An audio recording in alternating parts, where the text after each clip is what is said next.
Ya pemirsa, dari Piala Thomas Uber, tim badminton putri Indonesia menjadi runner-up di ajang Uber Cup 2024. Sri Kandi Merah Putih harus mengakui keunggulan Cina usai kalah dengan skor 0-3.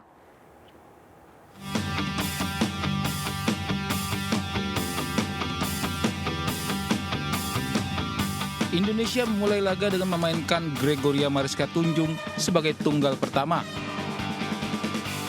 Berjumpa Chen Yufei, Gregoria tak mampu menyumbang poin sehingga kalah dengan skor 2-17 dan 2-16. Yufei mendominasi Gregoria sejak awal. Pemain Cina itu masih terlalu tangguh bagi Gregoria hingga mengakhiri game pertama lewat skor 2-17. Di game kedua, Gregoria sempat memberikan perlawanan kepada Yufei, namun Gregoria kembali menyerah lewat skor 2-16.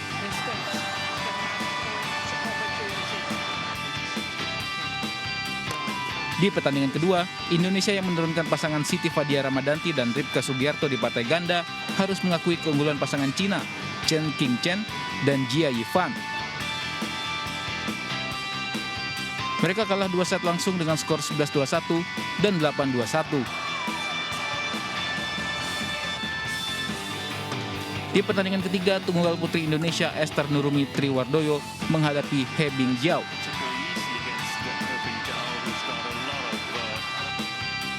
Sempat terjadi kejar-kejaran skor, Esther pun menyerah dari wakil Cina.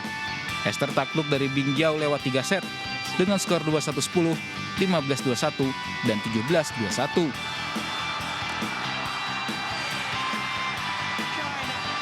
Meski kalah, namun perjuangan para Sri Kandi Merah Putih tetap diapresiasi Menpora. Menpora menyatakan raihan tim Uber Indonesia telah melampaui target. Prestasi tim bulu tangkis putri Indonesia kali ini merupakan pencapaian terbaik di Uber Cup.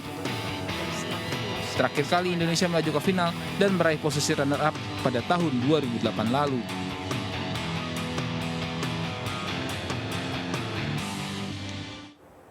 Pemirsa, tim putra Indonesia takluk dari Cina 3-1 di ajang final Piala Thomas 2024. Tim Indonesia pun harus rela Cina sukses padukan gelar Piala Thomas dan Uber 2024. Indonesia memulai final Thomas Cup 2024 melawan Cina dengan kekalahan. Dalam laga di High Tech Sport Zone Center Chengdu, Anthony Ginting kalah di partai pertama atas lawannya Shin Yuki 2 set langsung. Di game pertama, Ginting dan Yuki sempat saling kejar angka. Namun Yuki akhirnya merebut game pertama dengan skor 21-17. Di game kedua, Yuki membuat Ginting kewalahan. Yuki pun tanpa kesulitan menutup game kedua dengan skor 21-6. Yuki pun sukses mendapat skor pertama untuk Cina. Di partai kedua, giliran ganda putra Fajar Alfian Muhammad Rian yang tampil melawan wakil Cina Liang Wei Keng Wangchang. Fajar Rian kalah lewat drama 3 set, 18-21, 21-17, dan 17-21. Di set pertama Fajar Rian sempat unggul, namun pasangan Liang Wei Wangchang sukses balikan keadaan dengan skor 18-21. Set kedua kembali terjadi pertarungan sengit. Fajar Rian berhasil merebut set kedua lewat skor 21-17. Di set terakhir, Fajar Rian sebenarnya tampil baik, namun pasangan Cina kembali balikan keadaan dengan menutup laga dengan skor 17-21. Indonesia pun menderita kekalahan 2-0. Di laga ketiga, kemenangan Jonathan Christie memperpanjang nafas Indonesia. Jojo taklukan Li Shifeng lewat drama 3 set, 21-16, 15-21, 21-17. Menjalani start lambat di set pertama, Jojo perlahan tampil apik untuk menutup laga dengan skor 21-16. Di set kedua, Li Shifeng membalas dan sukses meraih kemenangan 15-21. Di set terakhir sempat terjadi pertarungan sengit, namun Jojo berhasil menutup laga lewat kemenangan 21-17. Skor pun menjadi 2-1. Di laga ganda putra berikutnya, pasangan Bagas Maulana Muhammad Shohibul Fikri berhadapan dengan He Qingtin Re Xiangyu. Meski tampil ngotot, pasangan Bagas Fikri takluk 2 set langsung, yakni 11-21 dan 15-21. Di set pertama, Bagas Fikri sempat unggul beberapa poin dari pasangan Cina. Namun, Qingtin Xiangyu berhasil balikan keadaan untuk menang 11-21. Di awal set kedua, Bagas Fikri sempat menempel ketat poin pasangan Cina. Namun akibat lakukan sejumlah kesalahan, Bagas Fikri kehilangan banyak poin. Pasangan Cina pun pastikan kemenangan dengan skor 15-21. Hasil di laga ganda putra ini memastikan tuan rumah Cina menang 3-1 dan berhak menjadi juara Piala Thomas 2024. Raihan ini juga membuat Cina sukses mengawinkan gelar juara Piala Thomas dan Uber 2024.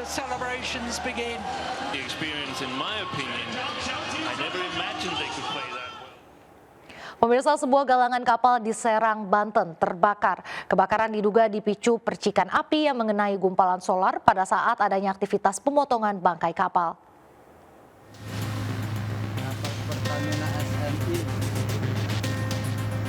Sebuah galangan kapal yang berada di kawasan Bojanegara Indonesia Park, Serang, Banten terbakar. Kepulan asap pekat membuat pekerja segera menyelamatkan diri. Besarnya kobaran api juga membuat warga dan pekerja panik. Kobaran api muncul diduga akibat dari percikan api yang mengenai gumpalan solar saat adanya aktivitas pemotongan bangkai kapal.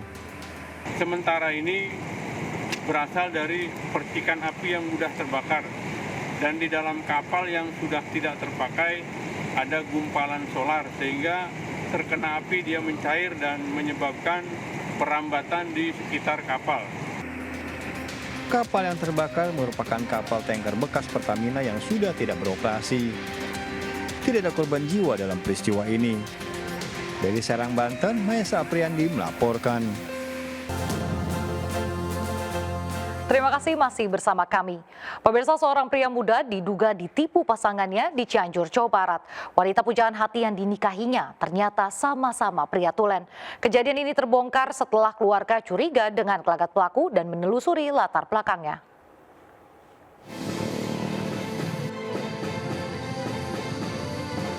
Seorang pria warga desa Wangunjaya, Kecamatan Naringgul, Cianjur Selatan, ditipu istrinya. Wanita muda berinisial ESH yang dinikahinya ternyata seorang pria tulen. Kasus ini terungkap setelah pihak keluarga curiga. Latar belakang ESH ditelusuri hingga akhirnya diketahui merupakan seorang pria tulen. Keduanya berkenalan melalui media sosial. ESH memiliki nama alias Adinda Kenza. Setelah 1 tahun akrab di media sosial, mereka memutuskan menikah 12 April lalu. Berhubungan 2 bulan, dia pernah ke rumah 1 kali, makanya saya tanya, "Teh, tahu nggak orang tua ke sini?" Dia bilang, "Saya sudah nggak punya orang tua, sudah mati." Bilangnya, saya nggak curiga karena dia pakai Muslim, pakai gamis, disadar dia. Saat keduanya bertemu, ESH alias Adinda Kenza selalu memakai pakaian sari serta menggunakan cadar. Ya, motifnya itu tujuannya ini penipuan atau pemerasan terhadap keluarga korban. Keluarga telah melaporkan kejadian tersebut atas dugaan penipuan. ESH juga sempat diamankan di Mapolsek Naringgul. Namun lantaran merasa iba pada latar belakang dan kondisi keluarga pelaku, korban mencabut laporan tersebut. Dari Cianjur, Jawa Barat, Muhammad Andi Ihsan melaporkan. Pemirsa, tim SAR menemukan 1 korban tewas bencana banjir bandang di Kabupaten Luwu, Sulawesi Selatan. Korban, seorang bocah perempuan berusia 8 tahun, ditemukan di antara tumpukan kayu setelah 3 hari hilang.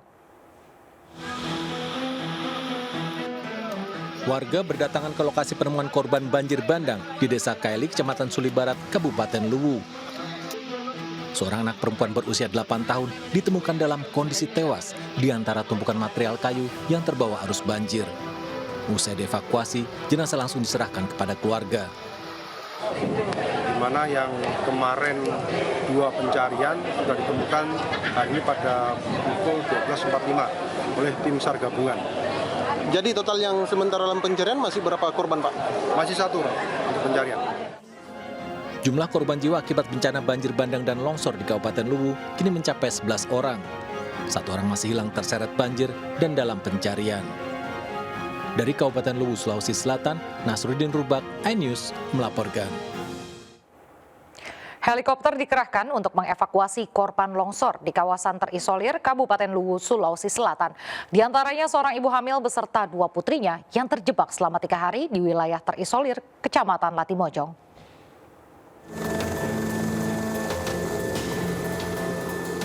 Helikopter milik Polda Sulawesi Selatan dan helikopter dari Lanut Hasanuddin Makassar masih diterbangkan untuk membawa bantuan dan mengevakuasi warga korban terdampak banjir dan longsor di Kabupaten Luwuk, Sulawesi Selatan. Helikopter dari Lanut Hasanuddin Makassar mengevakuasi 15 orang korban tanah longsor yang terisolir di Kecamatan Lati Mojong. Setibanya di lapangan, Andi Jema, para korban disambut tangis haru keluarga. Mereka terisolir selama 3 hari tanpa ada kabar kepastian. 4 penerbangan dilakukan sepanjang hari Minggu. Tak hanya melakukan evakuasi, helikopter juga melakukan dropping bantuan dan logistik. Sebelumnya, helikopter Polda Sulawesi Selatan untuk mengevakuasi ibu hamil dan 2 orang putrinya yang masih balita. Anak dan ibu terjebak longsor di desa Rantai Bala, Kecamatan Lati Mojong selama 3 hari. Tim SAR gabungan mengevakuasi keduanya dan langsung dibawa ke Rumah Sakit Batara Guru untuk mendapatkan perawatan medis. Kondisi sang ibu hamil tua sehingga membutuhkan penanganan medis segera. Telah berhasil mengevakuasi tadi seorang ibu yang kondisi sudah hamil tua, perlu dilakukan penanganan segera. Kita evakuasi melalui Camp Masmindo. Camp Masmindo tadi kita evakuasi, kemudian juga kita lakukan dropping logistik melalui Camp Masmindo. 3.000 jiwa terisolir akibat longsor dan jembatan putus diterjang banjir. Helikopter melakukan dropping bantuan, namun terkendala cuaca yang cepat berubah, serta keterbatasan spot pendaratan atau drop zone. Penyaluran logistik juga diupayakan melalui jalur darat menggunakan mobil off-road. Dari Kabupaten Luwu, Sulawesi Selatan, Nasruddin Rubak melaporkan. Seorang wanita remaja tewas akibat bencana tanah longsor di Nagari Silungkang, Kota Sawah Lunto, Sumatera Barat. Korban tengah tertidur tak sempat menyelamatkan diri saat bencana longsor menimpa rumahnya.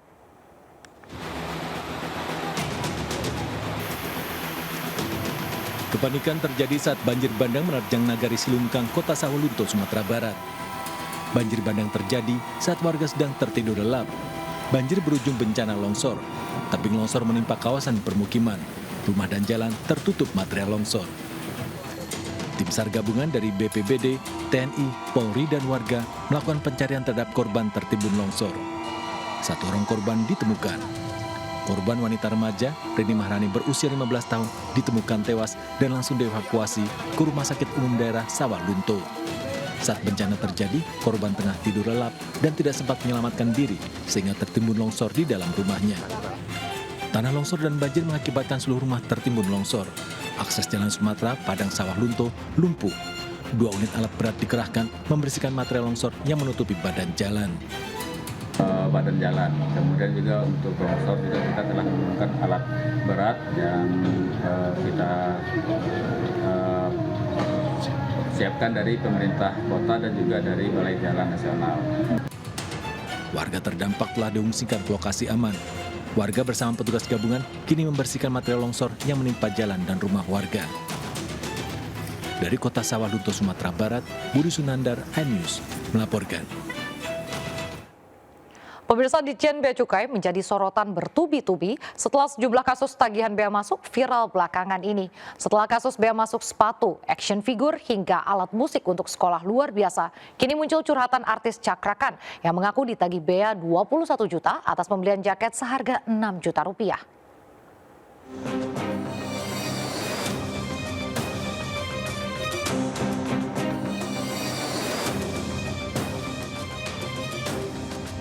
Ditjen Bea Cukai lagi-lagi menjadi sorotan. Baru-baru ini penyanyi Cakrakan curhat melalui media sosial X atas kasus kepabeanan yang ia alami. Dalam unggahannya, Cakrakan mengaku didenda 21 juta rupiah atas pembelian jaket yang hanya seharga 6 juta rupiah. Ia bahkan ditagih terus-menerus oleh perusahaan ekspedisi. Padahal ia mengaku sudah melampirkan invoice pembelian sesuai prosedur. Tidak mau membayar denda yang dinilainya tidak masuk akal, jaket Cakrakan saat ini masih ditahan. Sebelum cuitan Cakrakan, 3 kasus keluhan warganet soal bea cukai juga viral. Pria pemilik akun Radika Altaf mengaku membeli sepatu bola dari luar negeri seharga 10 juta, namun dikenakan bea masuk 31,8 juta. Belakangan terungkap besaran bea masuk itu merupakan denda karena perusahaan ekspedisi tidak mencantumkan harga real dalam berkas pengiriman.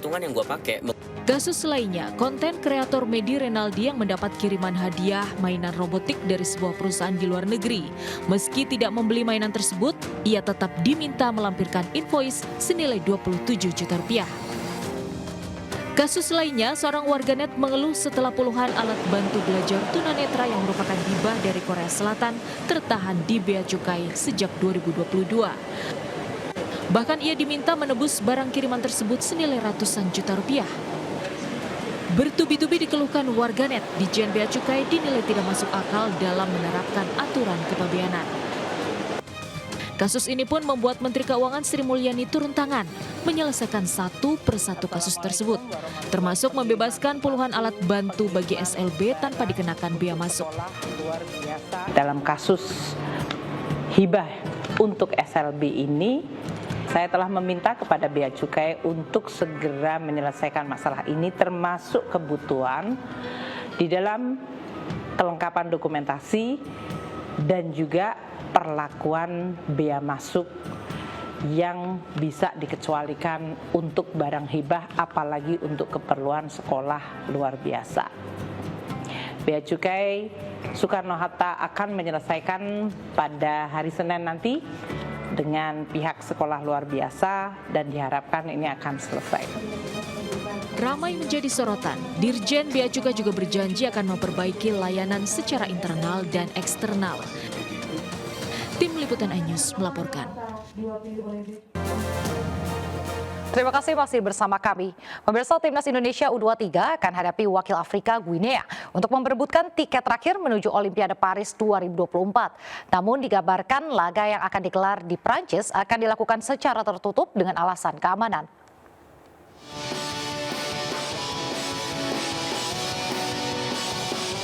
Indonesia akan hadapi wakil Afrika Guinea di laga play-off untuk menuju ke Olimpiade Paris 2024. Pertarungan play-off antar zona ini akan digelar di Pusat Latihan Nasional Clairefontaine, Prancis pada Kamis mendatang. Laga ini akan bermakna bagi kedua tim karena akan mewujudkan mimpi berlaga di pesta olahraga terakbar. Namun FIFA umumkan pertandingan play-off Olimpiade antara Timnas Indonesia melawan Guinea akan digelar tertutup. Kebijakan ini diambil karena alasan keamanan. Pemerintah Indonesia masih mengusahakan agar pertandingan bisa dinikmati oleh publik Indonesia.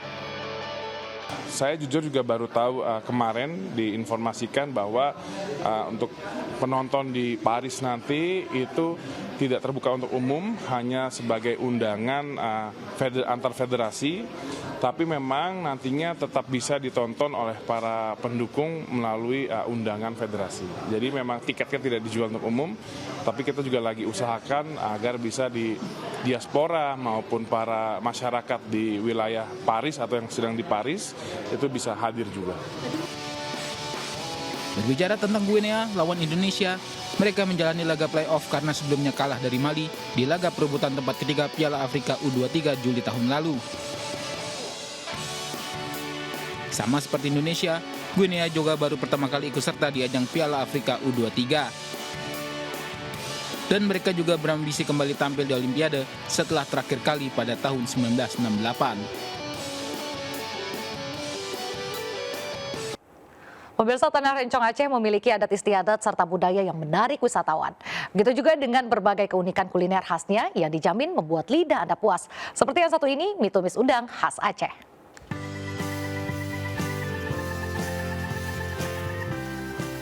Siapa sih yang tak kenal dengan berbagai kuliner khas Tanah Rencong Aceh yang memiliki cita rasa khas rempah alami daerah itu sendiri, seperti kuliner ayam tangkap, kuah belanggong, dan mie Aceh pada umumnya.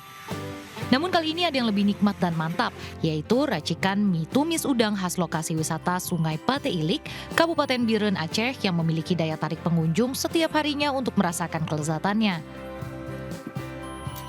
Mie tumis udang ini dimasak seperti mie Aceh pada umumnya, namun dilengkapi menggunakan udang lokal yang masih segar.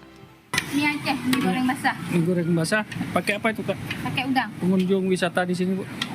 Biasanya rame, biasanya enggak. Menurut Kondisi ini cuacanya panas, kurang peminat ya.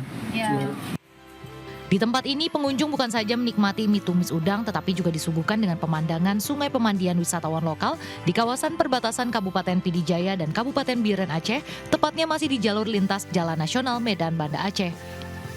Dengan kondisi air sungainya yang jernih dan dingin serta bebatuan sungai yang tersusun rapi, membuat pengunjung betah berlama-lama sambil menikmati berbagai menu makanan.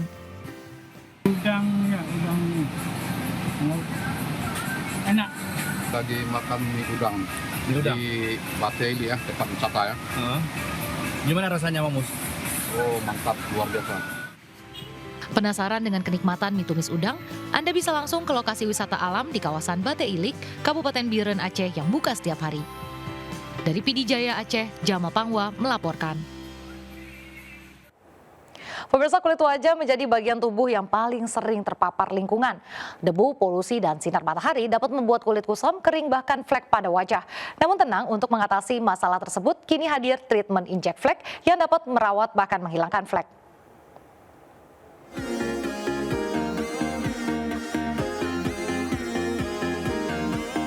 Bagi masyarakat Indonesia yang tinggal di wilayah tropis, sangat rentan terkena flek pada wajah. Pakar estetik Dr. Drialogy Jakarta menyebut, flek pada wajah akan muncul bila terpapar sinar matahari berlebih. Selain itu, penggunaan krim wajah yang tidak terdaftar di BPOM juga akan menyebabkan kerusakan pada kulit sehingga memperparah flek. Ada treatment flek lalu ditembak rata kita menggunakan laser. Padahal ada sebagian jenis flek yang dia sensitif terhadap panas. Karena dia sensitif terhadap panas, apabila di laser maka fleknya akan bertambah gelap dibanding sebelumnya.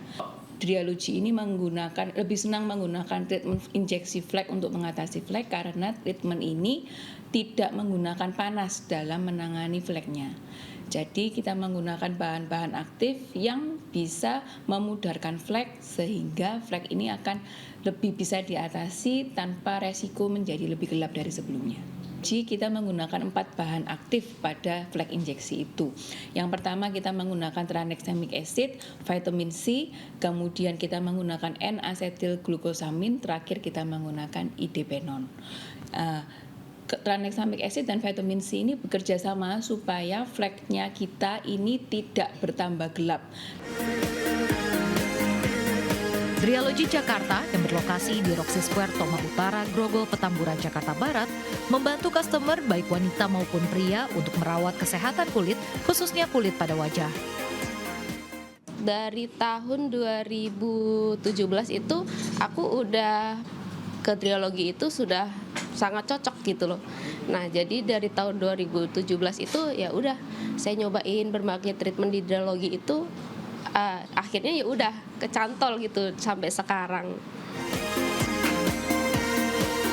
Bagi Anda yang ingin meremajakan kulit wajah, tidak ada salahnya mencoba treatment injeksi flek agar kulit mulus dan tetap muda.